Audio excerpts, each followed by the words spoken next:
want to say Happy Mother's Day! Today is a very special day, and we hope you're having a great Mother's Day so far, and that you said I love you to your mom. Maybe you gave her a little present. Did you make your mom breakfast? Did you? Did you? No. No? Well, maybe you can make her dinner. Mika's going to get started on our craft while we're talking about our Bible story. So, we'll explain this part later. Yeah. So today we're going to talk about a Bible story about a mother and her daughters, but actually, it wasn't actually her daughters. They were her daughters-in-law, and they still loved her anyway. The story is the story of Ruth, but that's before she got married to Boaz, and eventually she marries Boaz, this man, and that's where Jesus comes from. Did you know that? Ruth is like Jesus' great grandmother. But before she met Boaz, she had a moment with her mother-in-law Naomi. So we're going to talk about that today. So this is Naomi, and which one is going to be Ruth? Did Ruth have short hair or long? The Bible doesn't say. So this is Ruth. Okay, and this is Orpah. Orpah and Ruth were married to Naomi's sons, right? But guess what? Both of them died. Both of their husbands died. I know. But even though they're not related to Naomi technically, they still love her very much. So during this time of sadness, Orpah and Ruth are just following Naomi, right? Mm-hmm. They're just sticking with her because that's the only family they know right now because their husbands passed away. Ruth and Orpah are following Naomi. But then Naomi turns around. Turn around, Naomi. And she says to them, hey, listen, you should go back to your own home. Because they came from different cities to get married to her husband, right? Oh yeah, I remember. Yeah, and so she's saying listen, just go home. She's saying I can't give you anything. You're still young, go home, get married again so you can be taken care of. But then Orpah and Ruth started crying so much. Because Naomi was like a mother to them.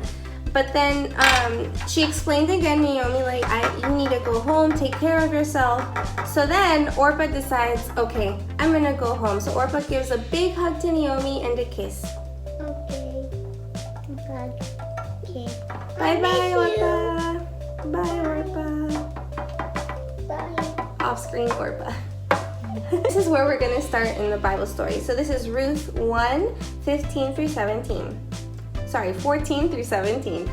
When they heard that, they broke down crying, and we talked about that. Orpah kissed her mother-in-law goodbye, but Ruth held on to her. So Ruth is going to say, no. I'm staying. I'm staying here. And Naomi says, look, your sister-in-law is going back to her people and her gods. Go back with her. But Ruth replied, No. Don't try to make me leave you and go back. Where you go, I'll go. Where you stay, I'll stay. Your people will be my people, and your God will be my God. You know this. Good job. Where you die, I'll die, and there my body will be buried. I won't let even death separate you from me. Aw, she really loves her mother-in-law. Even though Ruth was not Naomi's daughter, she loved her so much. And she knows it wasn't her time to be separated from her just yet. She wanted to keep following her.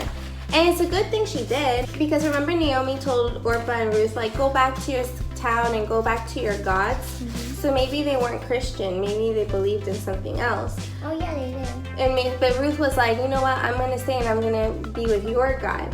And that was good because that means Ruth was going to start following the only one God that we believe in. God. And so she became a Christian by following Ruth. And she got to know God, and eventually she's going to give birth to Jesus. She won't give birth, but her descendants will give birth to Jesus. Descendants is like the people that come after you in your family. So you are a descendant of your grandmother or of your mom. One day your kids will be descendants of you, and so on and so on. Yeah, and because she follows Ruth, eventually she meets Boaz, who's this Christian man, and he agrees to marry her because turns out somehow he's related to Naomi's family.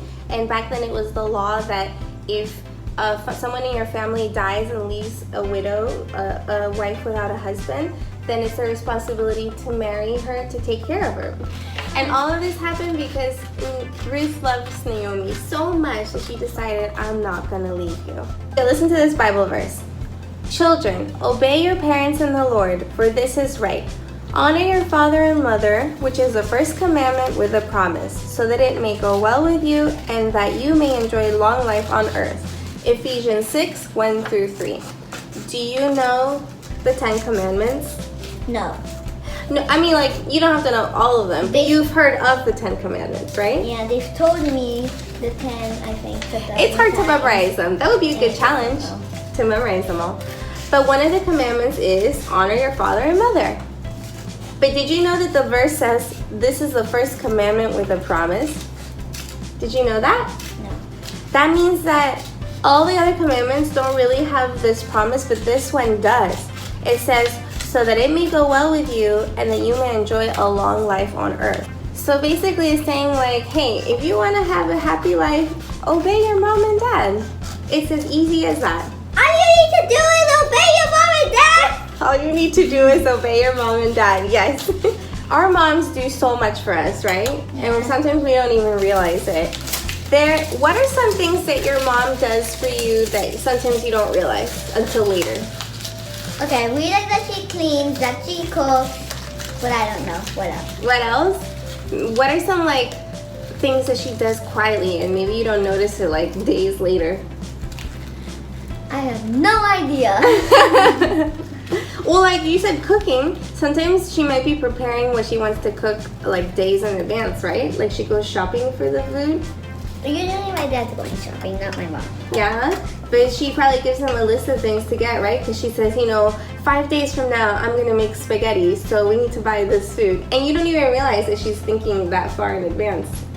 I don't know that she's making spaghetti, but I do know that every time she gives a list to my dad. So next time that she gives you a yummy lunch, you should give her a big thank you hug, because sometimes we forget how much work that moms do for us. So the Bible is always challenging us to go the extra mile.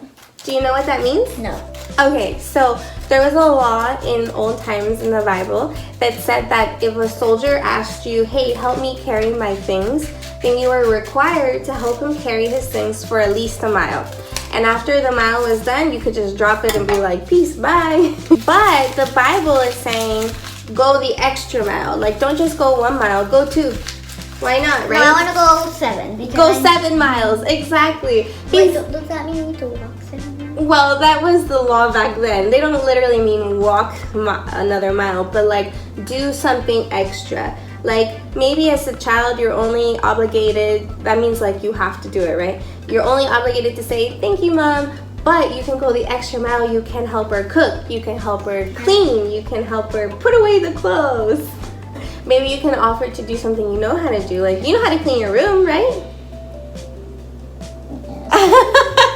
But that would show her like, hey Mom, I really appreciate you, so I'm gonna clean my room so that you don't have to. That would be very kind. Mika, what are some other ways that you can do stuff to show her you're thankful? You can paint something. Ooh, I like that. Paint something. Mika loves to craft, so if you ask her to do something, she'll probably give you a craft. So we're gonna end with a challenge. What's one nice thing that you can do for your mom today? Maybe that's not craft related, maybe something that you can do around the house to help her. Learn how to wash so I can help her. Wash what? The plates. Oh, you wanna learn how to wash the dishes? Yep. I That's tried cute. once, but they gave me something too heavy, so I dropped it and it broke. Maybe you can wash all the plastic dishes. Yeah, that would that's be what I easy. want to That's a good challenge. Okay, but you have to try that later today, okay? So we're gonna close out in prayer. Go ahead, Mika. Okay. Dear God, thank you for our moms. Thank you for all their hard work and dedication to us.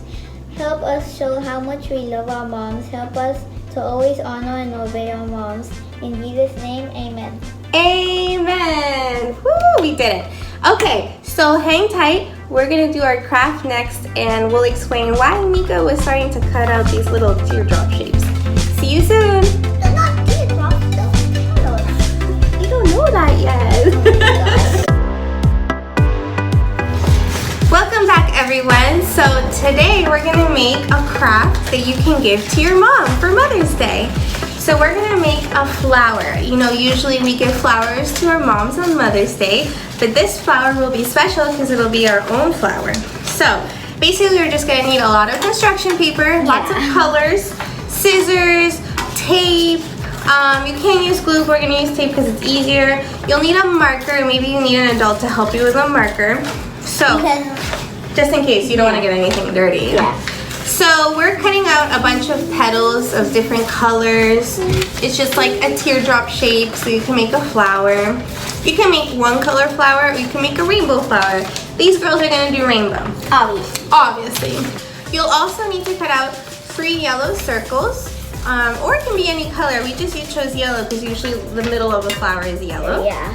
And on these yellow circles, we're gonna write the word mom. We're gonna put the petals around the circle like this. Also, on green paper, you're gonna wanna draw like a stem shape with 2 leaves. So I'm gonna cut mine out. Mika already has hers, and Victoria is still working on hers. She was determined to do it herself. I'm gonna make a flower on behalf of my daughter. I'm gonna pretend she's making it for me. Okay, so we have our stems. Let's put our stems off to the side. Bye-bye, Stem. Bye-bye, stems. Okay, Goodbye. and all the green stuff. We don't need green right now. Okay, so we all get a circle, and we're gonna write mom on it, okay? How about, can I wait, Mom? Yeah. How about we ring the doorbell and Mommy? I like that idea. She has to open the door, and then we'll be standing there with flowers. Let's do that. I like that. Oh no, what if we ring the doorbell and we go hide, and when she opens the door, she's like, surprise, and we show her the flower.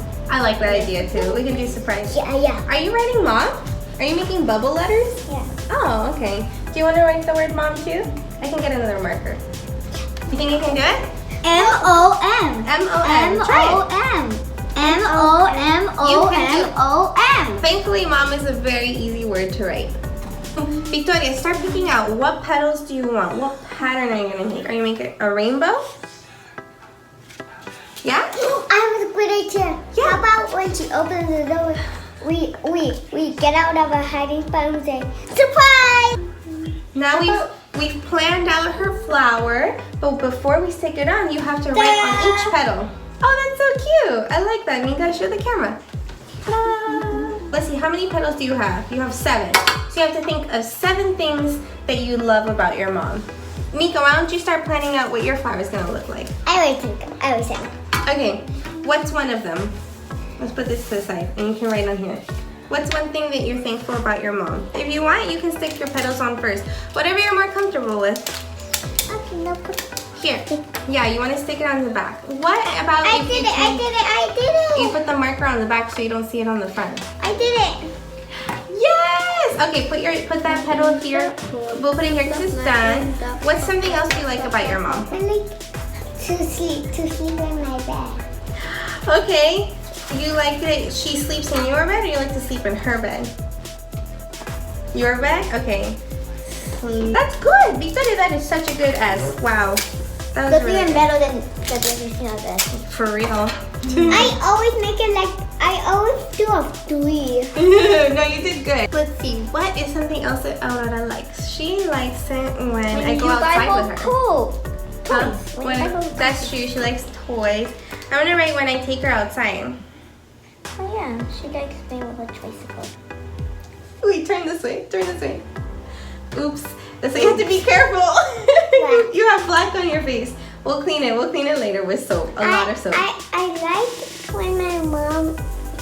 Don't touch your face with that.